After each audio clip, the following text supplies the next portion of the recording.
zone. Lakers beat the Rockets 124-115 in Houston on Saturday. LeBron James, 31 points, 12 assists. The Lakers improved to 10-2 when trailing after the first quarter. James now has 81 points, now just 81 points to pass Kobe for third on the all-time list. Anthony Davis didn't play for his fifth straight game. Buttocks bruise. Remember, he landed hard on the floor. Yeah, Russell Westbrook, not great. 35, 9, and 7. Rockets 4 and 5 this season when Westbrook scores 30+. Big NBA slate of games today, including 76ers at Brooklyn, 3 o'clock. Oklahoma City Thunder at Houston, that's 5 o'clock. And the Lakers at the Celtics, 7:30, all Eastern time. And we're going to talk about it here. Conor McGregor beat Cowboy Cerron in 42nd TKO Saturday night at UFC 246. That thing barely started. McGregor went for a knockout right out of the gate, missed it, and then shouldered Cerrone's nose back into his face before he kicked him in the face and knocked him out. Conor McGregor landed 19 significant strikes in 40 seconds. Donald Cerrone landed none. That's what's trending. Golic and Wingo is presented by Progressive Insurance, creators of the Name Your Price tool. Choose from a range of coverage options and pick the price that works for you. Visit Progressive.com today. All right, Golic and Wingo here with you. So I guess in one sense you got what you wanted in that fight, which was massive action, and the UFC absolutely got what they wanted. They want Conor McGregor to win because the UFC product becomes better when Conor McGregor is winning. Here's a guy that's jumped weight classes, and this is as heavy as he looks pretty comfortable at 170. He really does.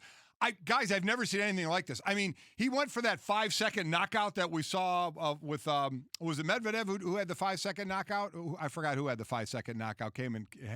Masvidal had the 5-second knockout. He tried that. He came with the left and was trying to absolutely destroy Cerrone and missed it and almost went over the top of him. Yeah. Came down, they were in a clinch, and then he threw his shoulder like a punch, and he broke Cerrone's nose with it. That was unbelievable. Really just stunned him, especially on the third one. Then they backed away, and he caught him with the left foot to the chin, and that was it. I mean, he was down. Blood was everywhere, and this thing was over. And just like that, Conor McGregor became the next thing again one more time in UFC, and Conor was all about it after the fight. I made history here tonight. I set another record. I'm the first fighter in UFC history to secure knockout victories at featherweight, at lightweight, and now at welterweight across 3 weight divisions. So I'm very, very proud of that. Donald holds the record for most head kick knockouts of the amount of records that man has, but one of the records he holds, most head kick knockouts. I'm so happy to be able to get him down with a head kick myself. So I'm very, very happy, very proud tonight. It is amazing how coherent you can be after a fight that only lasts 40 seconds. Well, without question. That's like George Kittle said, I caught one pass. I'm going to feel pretty good tomorrow. I should be rested for the Super Bowl. He felt so good in the middle of that post-match out there. Yeah. He sold his whiskey. Yeah. He talked about the new brand that was coming out. It was unbelievable. He needs to, because the first one was not well received. Got horrible reviews. In any way, shape, or form. So now the obvious question is what comes next and what's going to happen, right? Well, listen, Ariel Helwani was alluding to that after the fight. Here's what Ariel had to say. This man is back. As he said right there, there's no weight lifted off his shoulders. He wants it back on. And he told me that he guarantees he'll be back before the summer. Now, I tried to press him on who could be next. And, well, he said, I don't really care. Line him up. It doesn't matter. But it does matter to Dana White. Dana White is already going for the big ticket rematch against Khabib Nurmagomedov. Yeah, the fun one. Where, again, Nurmagomedov beat him the last time, I think in the 4th round. Yeah. He ended that one, and then we all know what happened after that. We all know what happened before that. It got really... there's entertaining pressers, and then there's pressers that just make you feel uncomfortable to cross the line. He got into family, into religion, did Conor McGregor. It got really bad. And you hope it doesn't happen. I hope it's still crazy, but not to that point. But that's a fight everybody's looking for, without question. A less problematic Conor McGregor is better for everyone, because, again, he is very entertaining. But a lot of that was borderline. I mean, it was openly racist. Absolutely was. Correct. Super problematic. He was way over the line. That was way over the line. But it is interesting. So obviously that's the one Dana in the UFC everyone wants. But we had Ariel Helwani on last week and talked about why this might be a little more complicated than that. Correct. It's the fight everyone wants to see. It's the fight that makes the most sense. But again, Ariel was on with us Friday and he said there are mitigating circumstances that are going to make this difficult. Conor wants to be active. And here's the interesting thing about Khabib.